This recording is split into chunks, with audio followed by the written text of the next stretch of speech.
देवताओं के तेज से देवी की उत्पत्ति और महिषासुर की सेना का वध। दूसरा अध्याय। ध्यान में कमल के आसन पर विराजमान प्रसन्न मुख वाली महिषासुर का वध करने वाली भगवती महालक्ष्मी का भजन करता हूँ, जो अपने हाथों में अक्षमाला, फरसा, गदा, बाण, वज्र, पद्म, धनुष, कुणिका, दंड, शक्ति, खड्ग, ढाल, शंख, घंटा, मधुपात, शूल, पाश और चक्र धारण करती हैं।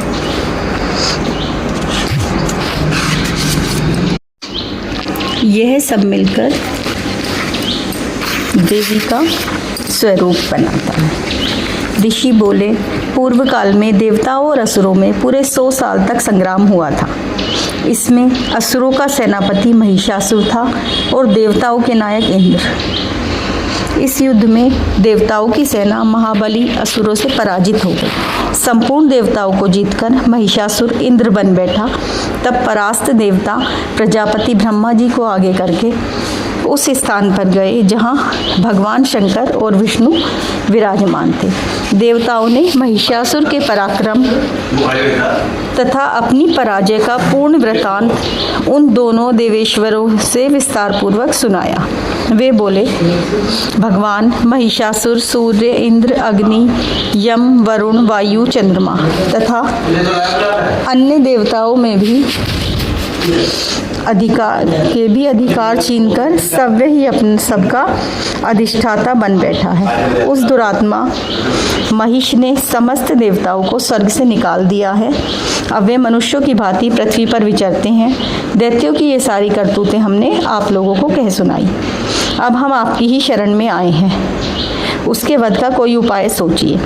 देवताओं के वचन सुनकर भगवान विष्णु और शिव ने असुरों पर बड़ा क्रोध किया। उनकी भौहें तन गई और मुख लाल हो गया।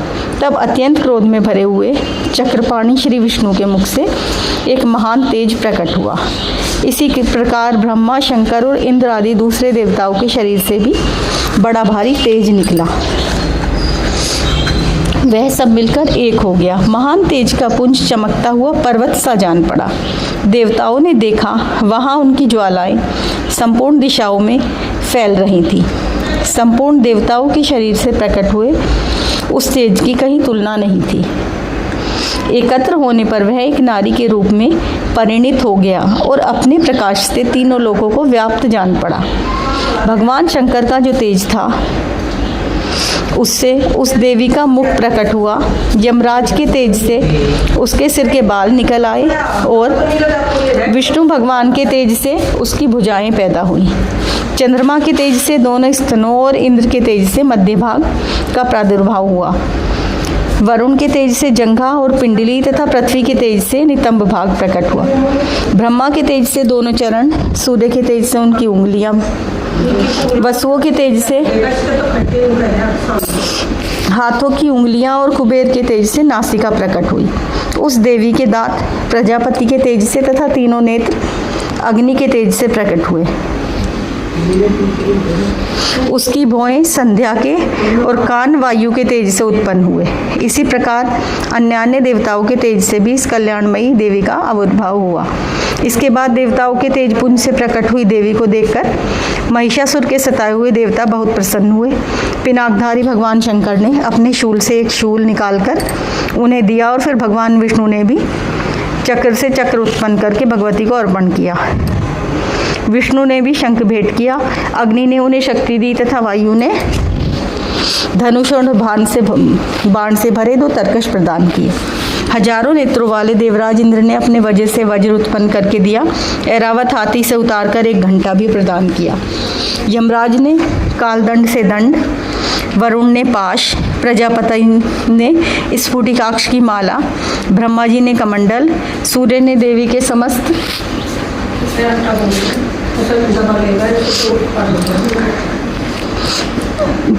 सूर्य ने देवी इस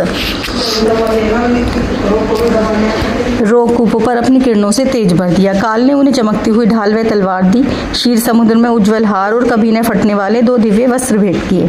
साथ ही उन्होंने दिव्य चूड़ामणि और कुंडल कड़े और अर्धचंद सब बाहुओं के लिए कैयूर, दोनों हाथ चरणों के लिए निर्मल नूपुर, गले के लिए हसली और सब उंगलियों के लिए रत्नों से बनी अंगूठियां दी। विश्वकर्मा ने उन्हें तेज निर्मल फरसा भी भेंट किया। साथ ही अनेक प्रकार के अस्त्र शस्त्र और अमोघ कवच दिए। इसके अलावा मस्तक और वक्ष स्थल पर धारण करने के लिए कभी न कुम्हलाने वाली कमलों की माला दी। समुद्र ने उन्हें सुंदर कमल का फूल भेंट किया। हिमालय ने सवारी के लिए सिंह और भांति भांति के रत्न अर्पित किए। कोषपाल कुबेर ने मधु से भरा हुआ पान पात्र और संपूर्ण नागों के राजा जो शेष थे उन्होंने पृथ्वी को धारण करते थे और उन्हें बहुमूल्य से निर्मित नागहार भेंट किया। इस प्रकार अन्य देवताओं ने भी आभूषण अस्त्र शस्त्र देकर देवी का सम्मान किया। तब देवी ने बारंबार अट्टहासपूर्वक उच्च स्वर से गर्जना की। उनके भयंकर नाद से उत्पन्न आकाश गूंज उठा। देवी का वह उच्च स्वर से किया हुआ सिंहनाद कहीं समा न सका। आकाश उनके सामने छोटा प्रतीत होने लगा। उससे बड़े जोर की प्रतिध्वनि हुई, जिसके संपूर्ण विश्व में हलचल मच गई और समुद्र क्रोध से कांप उठा। पृथ्वी डोलने लगी, समस्त पर्वत हिलने लगे। इस प्रकार देवताओं ने अत्यंत प्रसन्नता के साथ सिंहवाहिनी भवानी से कहा, हे देवी तुम्हारी जय हो। साथ ही महर्षियों ने भक्तिभाव से विनय होकर उसका स्तवन किया। संपूर्ण त्रिलोकी में शुभ देख असुरगण अपनी समस्त सेना को कवच आदि से सुसज्जित कर हाथों में हथियार ले सहसा उठ खड़े हुए। उस समय महिषासुर ने बड़े क्रोध में कहा, ओ यह क्या हो रहा है। फिर समस्त देवताओं से घिरा सिंहनाद की ओर लक्ष्य करके दौड़ा और आगे पहुंचकर उन्होंने देवी को देखा तो उसके प्रभा से तीनों लोगों को प्रकाशित कर रही थी। उनके चरणों के भार से पृथ्वी दबी जा रही थी। मस्तक के मुकुट से आकाश की रेखा से खिंच रही थी और तथा धनुष की टंकार से सातों पाताल को शुद्ध किए देती थी। देवी अपनी असंख्य भुजाओं से संपूर्ण दिशाओं को आच्छादित करके खड़ी थी। तदंतर उनके साथ दैत्यों का युद्ध हुआ। नाना प्रकार के अस्त्र शस्त्रों और प्रहारों से संपूर्ण दिशाएं चमकने लगी। चिक्षुर नामक दैत्य महिषासुर का सेनानायक था, वह देवी से लड़ने के युद्ध करने लगा। अन्य दैत्यों को भी चतुरंगिणी सेना के साथ लेकर चामर भी लड़ने लगा। 60,000 रथियों के साथ आकर उदग्र नाम का महादैत्य भी लोहा लिया। 1 करोड़ रथियों को साथ लेकर महाहनु नामक दैत्य भी युद्ध करने लगा। तलवार के सामने तीखे रोह वाला नामक महादैत्य 5 करोड़ रथियों के साथ युद्ध में आ डटा। 60 लाख रथियों से घिरा हुआ वाशकल नामक दैत्य भी युद्ध में लड़ने लगा। हाथी सवार और घुड़सवार के अनेक दलों ने घिरा हुआ 1 करोड़ रथियों की सेना लेकर युद्ध करने लगा। विडाल नामक असुर 5 अरब रथियों के साथ घिरा हुआ लोहा लेने लगा। इसके अतिरिक्त तो और भी हजारों महादैत्य रथ, हाथी और घोड़ों की सेना लेकर महादेवी के साथ युद्ध करने लगा। सभी महिषासुर उस रणभूमि के कोटि करोड़ दैत्यों के साथ युद्ध करने लगा। वे दैत्य देवी के साथ तोमर, मूसल, खड़ग, भित्तिपथ, शक्ति और परशु आदि के साथ अस्त्र शस्त्र युद्ध करने लगे। कुछ दैत्यों ने उस पर शक्ति से प्रहार किया और कुछ ने तो पाश फेंके और कुछ ने खड़ग प्रहार करके देवी को मार डालने का उद्योग किया। देवी ने भी क्रोध में भरकर खिलवाड़ में ही अपने अस्त्र की व्यवस्था करके करोड़ों दैत्यों और समस्त शस्त्र काट दिए। उनके मुख पर परिश्रम और थकान का अंश मात्र भी चिन्ह नहीं था। देवता और ऋषि उनकी स्तुति कर रहे थे और भगवती परमेश्वरी देवी के शरीरों पर शस्त्रों की वर्षा कर रहे थे। देवी का वाहन सिंह भी क्रोध में भरकर ग्रीवा के बालों को हिलाता हुआ असुरों की सेना में इस प्रकार विचरण करने लगा मानो वनों में दावानल फैल रही हो। रणभूमि में दैत्यों के साथ युद्ध करते हुए अंबिका देवी ने जितने निश्वास और छोड़े हुए सब तत्काल सैकड़ों हजारों गणों के रूप में प्रकट हुए और परशु से, भित्तिपात, खड़ग और आदि से अस्त्र द्वारा असुरों का सामना करने लगे। देवी की शक्ति से बढ़े हुए वे गण असुरों का नाश करते हुए नगाड़ा और शंख आदि बजाने लगे। उस संग्राम महोत्सव में कितने ही मृदंग बज रहे थे। तदंतर देवी को त्रिशूल से, गदा से, शक्ति की वर्षा से और खड़ग आदि से सैकड़ों महादैत्यों को विनाश कर डाला। कितनों को घंटों के भयंकर नाद से बेहोश करके मार गिराया। बहुतेरे दैत्यों को पाश में बांधकर धरती पर घसीटा। कितने ही दैत्य उनकी तीक्ष्ण तलवार की धार से 2-2 टुकड़े हो गए। कितने ही गदा की चोट से घायल हो गए, धरती पर सो गए। कितने ही मूसल की मार से अत्यंत घायल होकर रक्त वमन करने लगे। कुछ दैत्य शूल की मार से छाती फट जाने के कारण पृथ्वी पर ढेर हो गए। इस युद्ध भूमि में बाण वर्षा की कितने ही असुरों की कमर टूट गई। बाज की तरह झपट्टा मारते हुए दैत्यगण अपने प्राणों के हाथ धोने लगे। किन्हीं की बाहें छिन्न भिन्न हो गई, कितनों की गर्दन कट गई, कितनों की दैत्यों के मस्तक कट कट कर गिरने लगे। कुछ लोगों के शरीर के मध्य भाग विदीर्ण हो गए, कितने ही महादैत्य जांघें कट जाने से पृथ्वी पर गिर पड़े, कितनों को ही देवी ने एक महा हाथ पैर का करके छोड़ दिया। कितने ही दैत्य मस्तक कट जाने पर भी गिरे और फिर उठ जाते और केवल धड़ से ही युद्ध के ही रूप में अच्छे अच्छे हथियार लेकर लड़ाई करने लगते। दूसरे धड़ युद्ध के बाजू की तह पर नाचने लगते। कितने ही बिना सिर के धड़ हाथ पैरों की तलवार शक्ति और दृष्टि के लिए दौड़ते थे और दूसरे ही महादैत्य ठहरो ठहरो कहते हुए देवी को युद्ध के लिए ललकारते थे। जहाँ घोर संग्राम हुआ था वहाँ की धरती पर देवी की गिराए हुए रथ, हाथी, घोड़े और असुरों के शरीर से इतनी अधिक मात्रा में रक्त बहा कि थोड़ी ही देर में वहाँ खून की नदियाँ बहने लगी। जगदम्बा ने असुरों को विशाल सेना को क्षण भर में मार गिराया।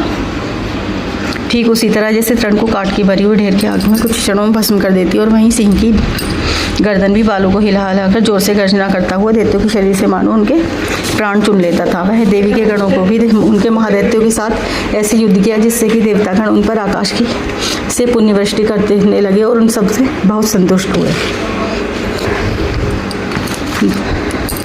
दूसरा अध्याय समाप्त। आज हमने सुना दुर्गा सप्तशती का दूसरा अध्याय। कल तीसरा अध्याय शुरू होगा। इसी तरह से 13 दिन तक लगातार अलग अलग अध्याय हम आपको दिखाते रहेंगे। Thanks for watching.